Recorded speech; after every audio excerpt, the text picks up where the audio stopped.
Center for Non-Proliferation Studies, for inviting me to be part of this Tucker Symposium. To pick up on Gerald's comments, I want to start by explaining that I'm a journalist by training and not a chemical and biological weapons expert like so many of you. That said, however, I have written a number of books on weapons of mass destruction because American-made WMD are something of a family business, and that legacy has left me with a deep personal and professional interest in WMD and their morality and military utility. So a bit of personal background. My great-grandfather, Theodore Richards, was a Nobel Prize-winning chemist who turned his Harvard laboratory over to poison gas work during World War I. And his son-in-law, my grandfather, James B. Conant, was then a newly minted chemist. And he was recruited by the Chemical Warfare Service in 1918 to try and get America making mustard gas production in vast quantities and in a hurry. And so together with what seemed like half of his Harvard chemistry department, they got the job done within a year. And the United States was shipping 30 tons of mustard gas a day, more than England, Germany, and France combined. My grandfather went on to head an even more secret project to develop a deadlier poison gas, an arsenic compound known as lewisite. And so by the time World War II rolled around, he was something of a weapons of mass destruction expert and was tapped by President Roosevelt to be one of the leaders of the OSRD, the Office of Scientific Research and Development, to mobilize science for war and to oversee the Manhattan Project, the development of the atomic bomb. So I was writing a massive biography of my grandfather's career as a warrior scientist when I stumbled across some papers that referred to a large number of mustard gas casualties in the Mediterranean. And that caught my eye. At the time, I was under the impression that poison gas was never employed on the European front in World War II. I knew, of course, that the Japanese had used it against the Chinese, but I was very surprised to find this reference to poison gas in Italy. So intrigued, I kept digging, and I discovered that the Bari victims were the only US mustard combat casualties of the Second World War.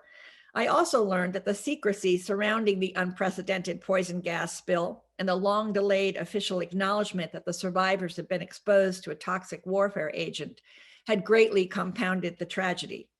So it was, in a way, it seemed to me, a friendly fire incident, or at least in part a self-inflicted wound that was covered up and deemed bad for the morality of the troops and bad for the military at the time.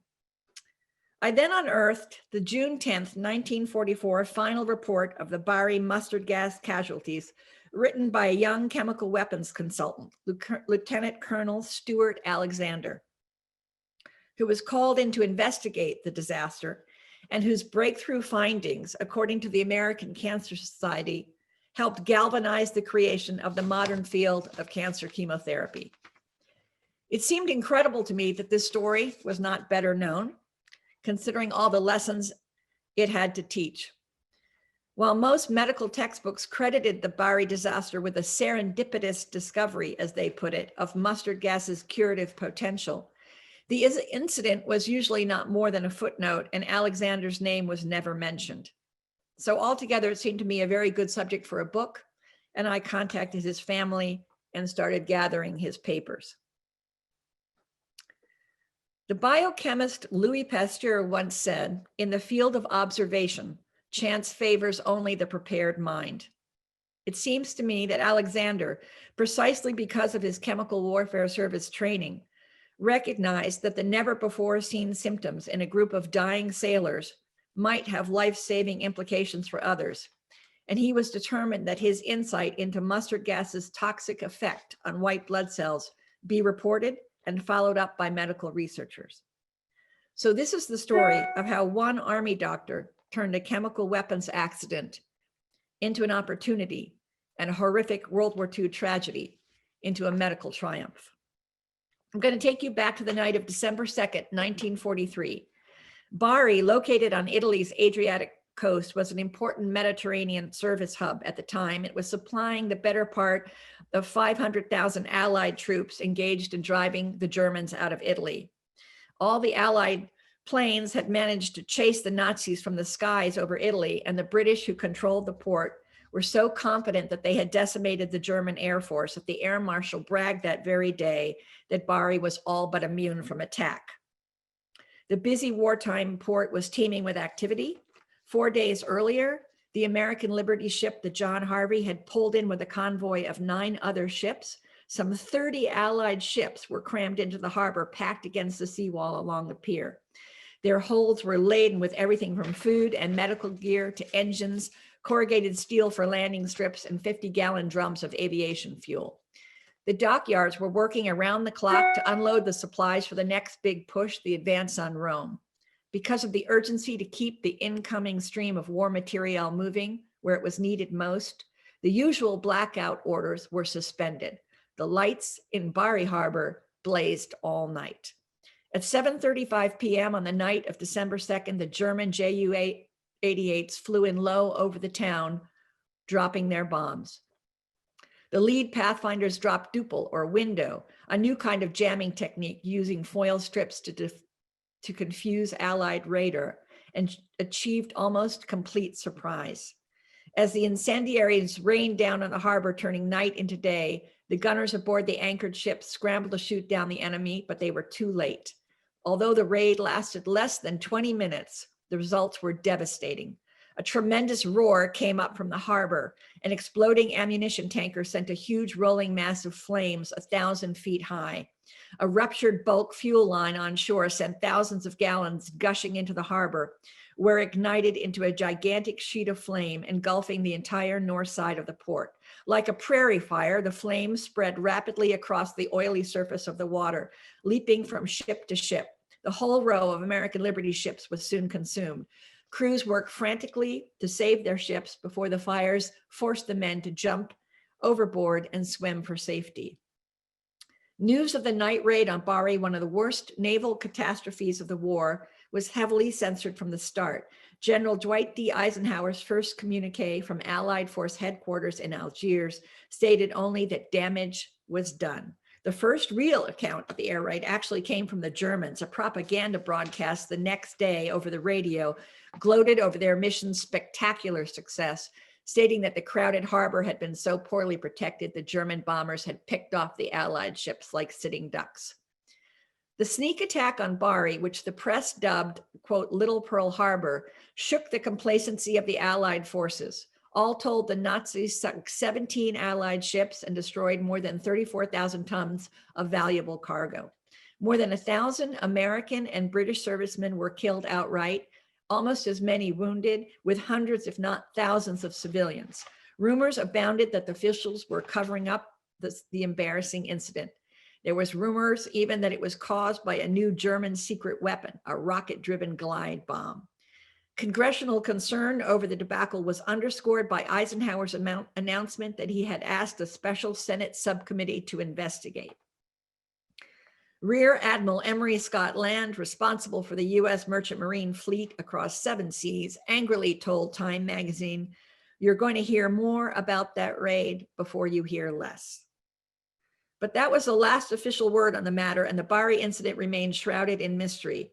In the crucial days that followed, the task of treating the gravely injured sailors would be made even more difficult by secrecy, and the determined efforts of the American and British governments to cover up the incident so as not to endanger the preparations for the most important operation of the war, Overlord, the Allied invasion of German-occupied France, planned for that spring. It would be almost 30 years before the world would learn the truth about what took place on that fatal night. For Lieutenant Colonel Alexander, asleep in his headquarters at Allied Force headquarters in Algiers, the summons came in the middle of the night. He was told only that there appeared to be a developing medical crisis in the British-controlled port of Bari. Too many men were dying too quickly of unexplained causes. The symptoms were unlike anything the physicians in the military hospitals there had seen before, and they had begun to suspect that the Germans had used an unknown poison gas. With the number of mysterious and unexplained deaths increasing rapidly with each day, the British placed a red light call alerting the Americans. There was an urgent request for assistance. Alexander was dispatched immediately to the scene of the disaster. Lieutenant Alexander had trained at Dartmouth and Columbia medical schools and had joined the Army Medical Corps immediately after graduation in 1940. He was then recruited by the Chemical Warfare Service and assigned to Medical Research Division at the Edgewood Arsenal. There, he underwent a crash course in poison gases as the CWS ramped up for the impending chemical war against Germany. And he specialized in new treatments, antidotes, and protective measures. In the fall of 1942, General Eisenhower, concerned about the heightened threat that Hitler might launch a gas attack in Italy, requested that a doctor with chemical warfare background be assigned to his staff, and Alexander volunteered to go. By the time he landed in Bari on December 7th, it was 5 days after the German air raid. Waiting for him on the tarmac was the senior British Royal Army Medical Corps officer and a group of British hospital directors. Their agitation was immediately apparent, he wrote, and I was taken to the hospital at once. The situation was grim. While the large general hospital located 15 minutes from the harbor had been spared the worst of the damage, the building had taken a beating.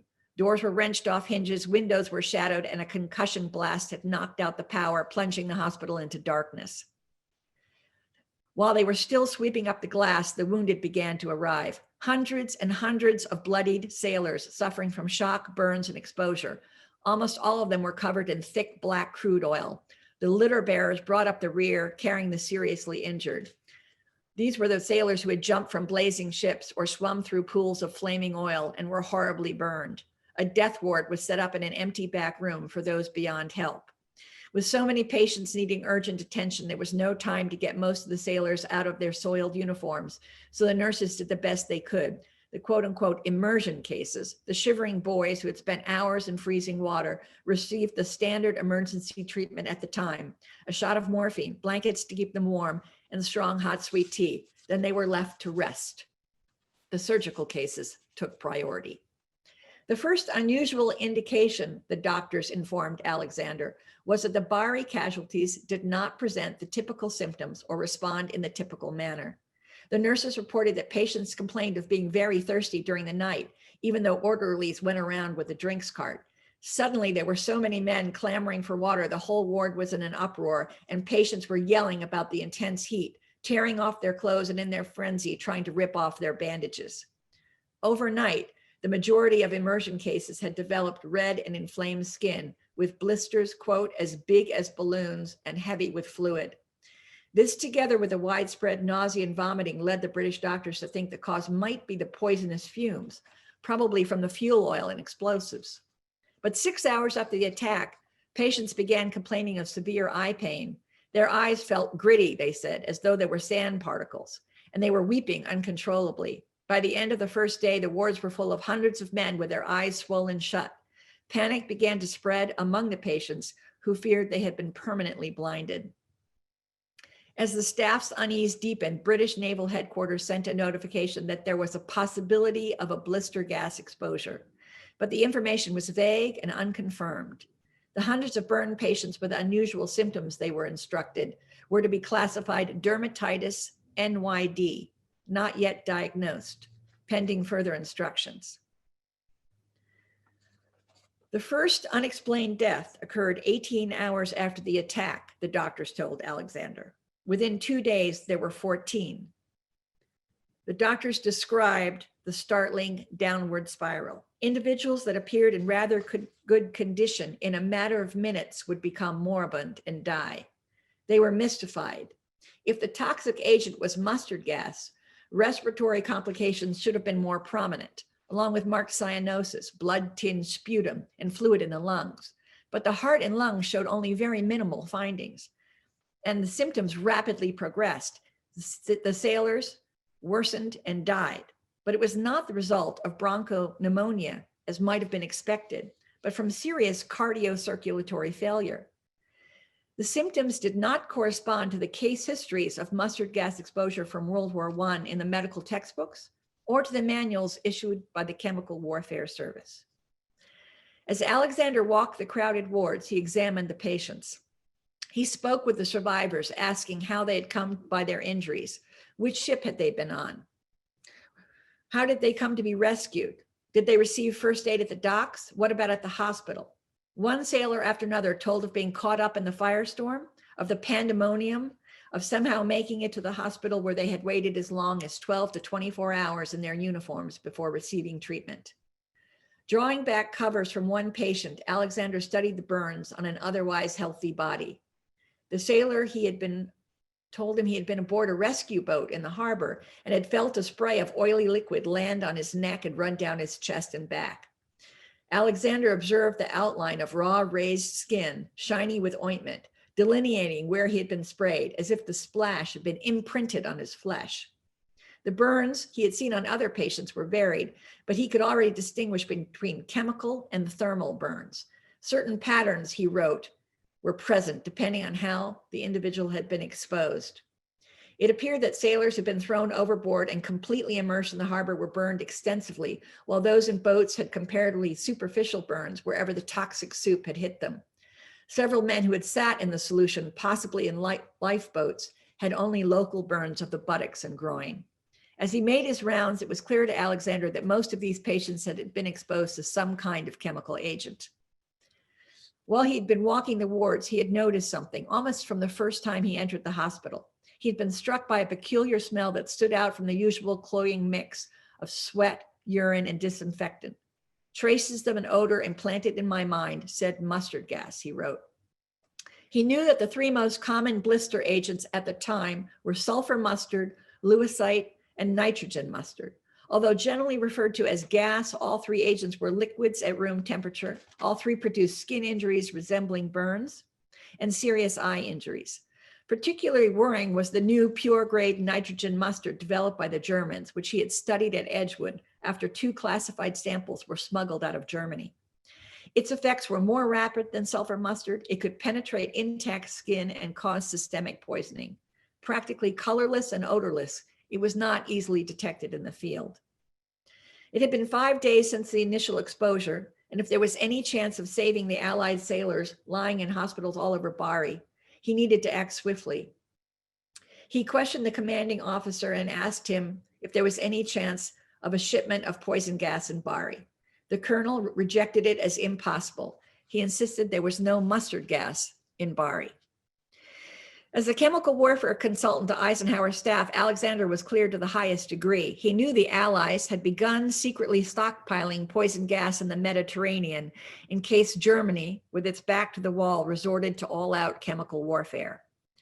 But he was skeptical the Allies would have shipped mustard shells into a busy wartime port like Bari and allowed the toxic cargo to sit there for days as a prime target for an enemy strike.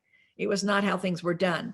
In addition, Chemical Warfare Service regulations demanded that British port officials be alerted to the presence of the chemical weapons and that vessels containing toxic munitions were given priority and promptly offloaded.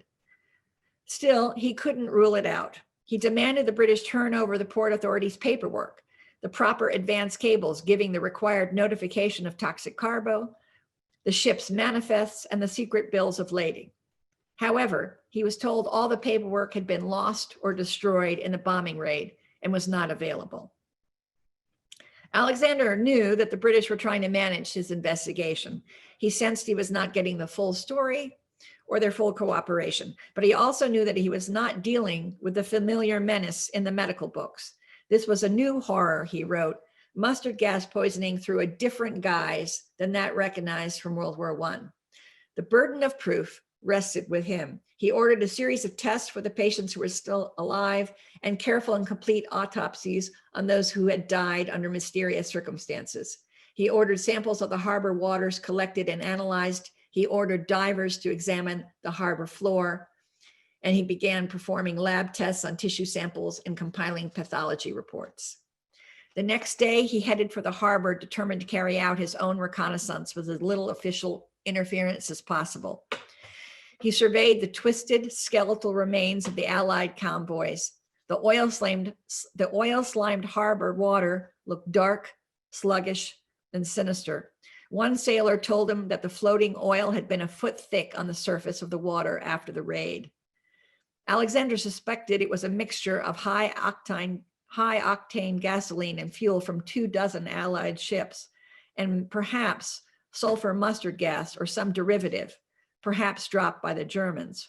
but he worried about what other agents might be thrown into the mix. The Germans possessed phosphorus bombs, which had caused the same deep chemical burns and eye injuries. Another possibility was that an Allied cargo ship was carrying a new secret weapon called napalm, which could easily have ignited the Holocaust in the harbor. If it was a German aerial gas attack, determining which ships were hit in what order might help them understand what had happened. In this kind of spray attack, the liquid mustard would in most cases be transformed by the slipstream into tiny droplets resembling a vapor. It would have contaminated all the ships in the inner harbor, including the crippled vessels that remained afloat, and drenched all the men on the docks below. Its persistency would have continued to cripple the harbor operations for days and weeks to come. Yet Alexander found no evidence of mustard contamination in the survey of the dock area. No one was scrubbing the dock with bleach and lime to eliminate contamination. The Royal Navy personnel he interviewed appeared shocked at the very suggestion that poison gas might have been released in the raid. Mustard, they repeated in surprise. That's impossible. There is no mustard here. When he spoke to the British port authorities, they continued to state categorically that there was no mustard in Bari. Undeterred, Alexander proceeded to describe in detail the ghastly burns he had seen. He insisted there was no way these injuries could have been sustained by anything but chemical exposure. Of 534 men admitted so far, 281 were suffering from symptoms consistent with mustard poisoning. That day alone, 45 had died. And these were just the documented cases, not the hundreds of civilians dying undocumented in their beds. Many more fatalities could be expected. The vast majority of the victims so far were British. He asked them if that is what they were going to let happen to their own countrymen. At that point, the port authorities began to waver. They allowed that if mustard gas was present in Bari Harbor, it could only have come from German planes. Alexander considered the ramifications of the charge that Hitler, in a desperate gamble, had risked a gas offensive, but reviewing all the evidence, he considered it highly unlikely. Coming after the authorities' strong denials of so much of a whiff of gas in Bari, he thought it was too easy an explanation for what had happened, which he now believed was more complicated. He had the growing sense that they were trying to cover up mistakes under the guise of military security. For the next 2 days, he pored over the clinical records, a nightmare journey into the effects of chemical contamination. After studying the medical charts and autopsy reports, he concluded that most of the sailors who had sustained blast injuries in the attack would not necessarily have succumbed to the hemorrhages were it not for the complications caused by poison gas. The striking feature in these patients was the severity of systemic effects and physiological changes that led to death, though they were far more significant than those usually associated with sulfur mustard in the past. He was still trying to decide how best to proceed, given the official resistance to his diagnosis, when he received stunning news. A diver he had ordered to search the harbor floor had found fractured gas shells. Tests performed on site revealed traces of mustard. Ordnance officers from the U.S. Air Force identified the casings as belonging to a 100-pound M47A2 mustard gas bomb. The bomb was definitely American. Alexander then had a sketch prepared of the harbor on the night of the bombing. And by correlating the ship's positions with the mustard death fatalities for each ship, he was able to discern a pattern. The fatalities fanned out in a cone-like trajectory emanating from a single vessel, the John Harvey. It had been the focal point of the chemical explosion. Alexander's instincts had been right. One ship in the harbor had been carrying a cargo of sulfur mustard gas. The secret shipment of poison gas had most likely been destined for a chemical stockpile at Foggia, 75 miles away, and had been ordered to improve the U.S. capability to retaliate in the event of a German gas offensive. Instead of bringing matters to a close, however, Alexander's discovery that mustard gas had come from the Allies' own supply made a difficult job more complicated. He found it hard to believe that this was the first time the British officials were hearing of the chemical shipment. By failing to alert hospital staff of the risk of contamination, they had greatly added to the number of fatalities. Moreover, the British port officials' attempts to shift the blame to the Luftwaffe was not a harmless fabrication. It could have grave political implications. The previous year, President Roosevelt had issued a warning that any German use of chemical weapons would be followed by the fullest possible retaliation. The significance, Alexander wrote, of, quote, any error in interpreting the factor of and source of mustard gas in Bari was horrendous. If the Allied leaders drew the faulty conclusion that the Germans had deployed chemical weapons, it could provoke the Germans into launching an all-out chemical war. Adding to his anxiety, the daily death toll from mustard contamination, which had started to decline, suddenly spiked. There seemed to be no way to predict how many more men would die. 9 days after the Bari raid, Alexander cabled his initial findings to his superiors. The burns in the hospitals in this area, labeled dermatitis NYD, are due to mustard gas, he asserted. They are unusual types and varieties because most of them are due to mustard which has been mixed into the surface oil of the harbor. Given the diplomatic sensitivity of the chemical weapons disaster, he also sent high priority cables to both the American president and the British prime minister, informing them of the nature of the casualties and the almost certain origin of the gas on an American ship. Roosevelt appeared to accept his findings and responded, "Please keep me fully informed." Churchill, however, sent a terse reply. He did not believe there was mustard gas in Bari. Now, Alexander understood what was going on. He understood Churchill's dilemma.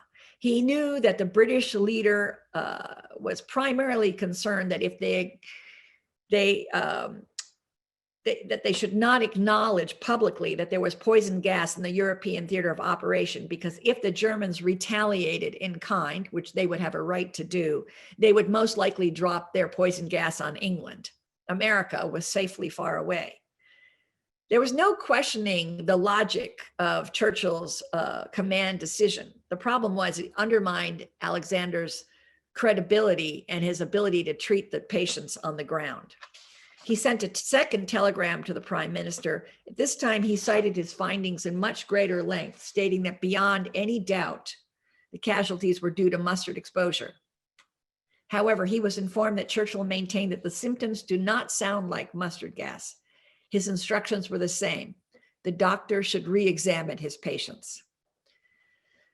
Alexander was in something of a quandary. He was not sure what to do. He returned to the hospital, determined to prove that there was no mistake about his diagnosis. Churchill was a brilliant man with an uncanny instinct for the salient fact, and he had put his finger on the most important question about the Bari victims. Why were the toxic effects so unusual, so much more serious than any other recorded in military history? Far more patients were dying of mustard symptoms at Bari than on the battlefields of World War I, when the fatality rate had been about 2%. The death rate in Bari was more than 6 times higher, 13%, and climbing. The difference, he believed, was the amount of mustard absorbed through the skin from the unprecedented, intimate, and lengthy contact as a result of being immersed in the oily harbor water and then left to sit in soaking uniforms. In this group of cases, he postulated, the individuals, to all intents and purposes, were dipped into a solution of mustard and oil and then wrapped in blankets, given warm tea, and allowed a prolonged period of absorption.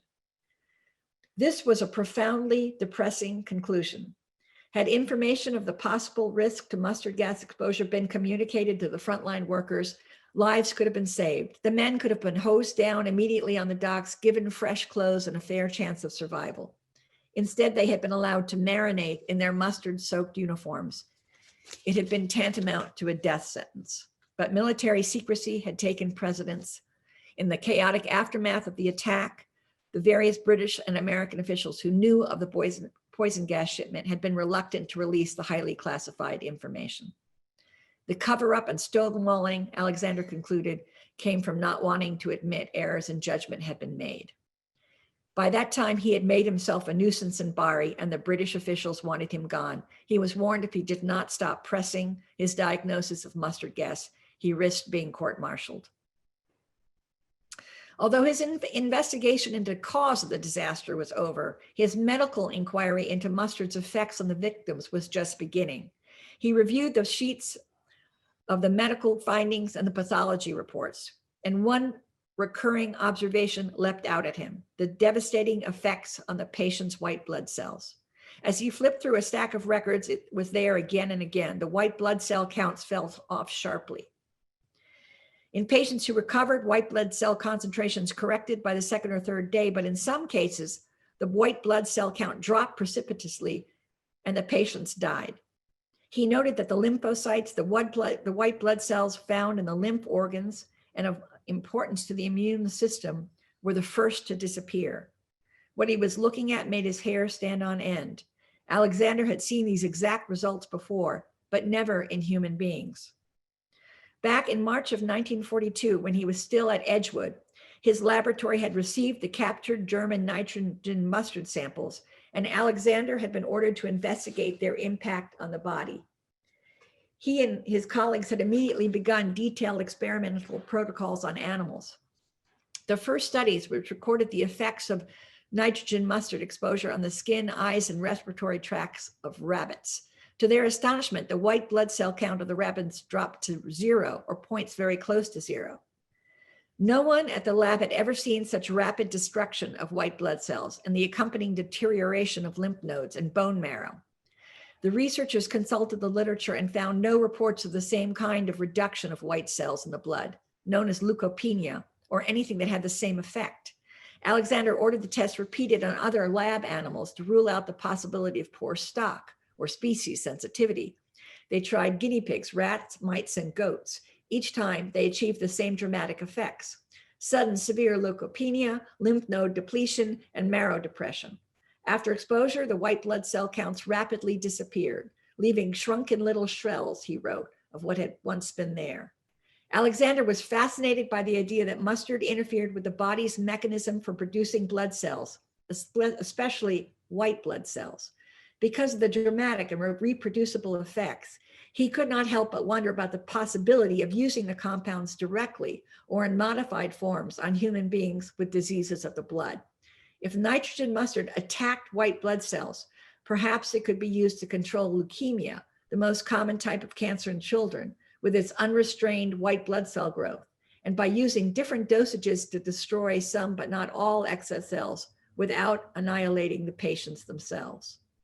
However, when he proposed an ambitious set of experiments into mustard's medicinal properties, he was told by his superiors, and then on appeal, the National Research Council, that it was not the remit of Edgewood Laboratory. There was not enough time or money to investigate collateral investigations that did not have anything to do with national defense. He was ordered to put the project aside and return to his work on mustard casualty management and treatment. Chasing miracle cures would have to wait until after the war. Now, sitting in an Allied hospital 6,000 miles from Edgewood, not even 2 years later, Alexander held in his hands the incontrovertible evidence. Mustard gas, he wrote, did selectively destroy blood cells and blood-forming organs. Doctors and medical researchers had never before encountered such extraordinary levels of sulfur mustard toxicity, because when mixed with the oil dumped in Bari Harbor, it had approximated the concentrated damage done by the experimental nitrogen mustard compounds and allowed its systemic effects to be seen clearly for the first time. In essence, it had taken a freak accident and the massive exposures of wartime to verify in people the phenomenon demonstrated in laboratory rabbits. Alexander knew he could not save the worst of the Bari mustard gas casualties. He knew, but perhaps he could make their deaths count for something. A 1 in a million chance had landed him, one of the few doctors in the world who knew of mustard's curative potential, in the middle of a disaster with a morgue full of case studies. It was an unthinkably rare chance to perform a pioneering investigation into the toxin's biological effects on the human body, the kind that would be impossible with living volunteers. He took great care in preparing specimen samples to ship to Edgewood. He improvised a fixative solution, hoping the tissue specimens would withstand the long journey. He wanted to make absolutely sure his insight into the systemic effects of mustard was entered into the medical record with an eye to seeing whether the harmful substance could be used not to destroy, but to heal. On December 7th, 1943, Alexander submitted his preliminary report on his 10-day investigation of Bari Harbor. It was immediately classified. Eisenhower and Churchill acted in concert to keep the findings secret, so there was no chance Hitler could use the incident as an excuse to launch a gas attack. Any mention of mustard gas was stricken from the official record, and the medical staff of the British hospitals in Bari were instructed to alter all of the patient's charts. Alexander's diagnosis of toxic exposure was deleted and replaced with the generic terminology for combat casualties. Burns, lungs, complications, all other injuries and deaths were listed as, quote, due to enemy action. The British officials never acknowledged Alexander's Bari report, but it garnered high praise from Eisenhower's senior medical advisors. They lauded the exceptional job he had done under challenging conditions and told him that a commendation was withheld only for fear of offending the prime minister. The officer most impressed with Alexander's report was his immediate superior, Colonel Cornelius P. Dusty Rhodes, chief of the medical division of the Chemical Warfare Service, who hailed Alexander's meticulous investigation as so complete and of such immense value to medicine that it represented, quote, a landmark in the history of mustard poisoning. Rhodes was eager to explore the toxic agent's therapeutic potential. Like Alexander, he believed the Bari data pointed the way to a promising new chemical that targeted white blood cells and could be used as a weapon in the fight against cancer. Rhodes, who in civilian life was head of New York's Memorial Hospital, seized on the wealth of new information provided by the Bari victims as a breakthrough. His ambitious plans for Memorial Hospital now converged with Alexander's report and crystallized into a single mission: to exploit the military research into poison gas to find a chemical that could selectively kill cancer cells. The Bari report gave further evidence to the results of another top secret university trial, which demonstrated for the first time that a regimen of intravenous nitrogen mustard in tiny, carefully calibrated doses could result in human tumor regression. The Yale study, carried out concurrently with Alexander's Edgewood experiments on the nitrogen mustard samples, revealed the same cytotoxic or cell-killing action. But unlike Alexander, the Yale team was given permission to see whether injecting the poison would inhibit the growth of malignant cells in human beings. Given wartime license by the OSRD to, quote, try almost anything, in the words of the Yale pharmacologists Louis Goodman and Alfred Gilman, they experimented on 7 patients with terminal cancer. Although ultimately disappointing, all 7 experienced brief remissions but then died. The Yale study did demonstrate that intravenous mustard could control cancer, if only temporarily. Armed now with the Bari and Yale studies, Dusty Rhodes went in search of funding to develop this experimental treatment, known today as chemotherapy.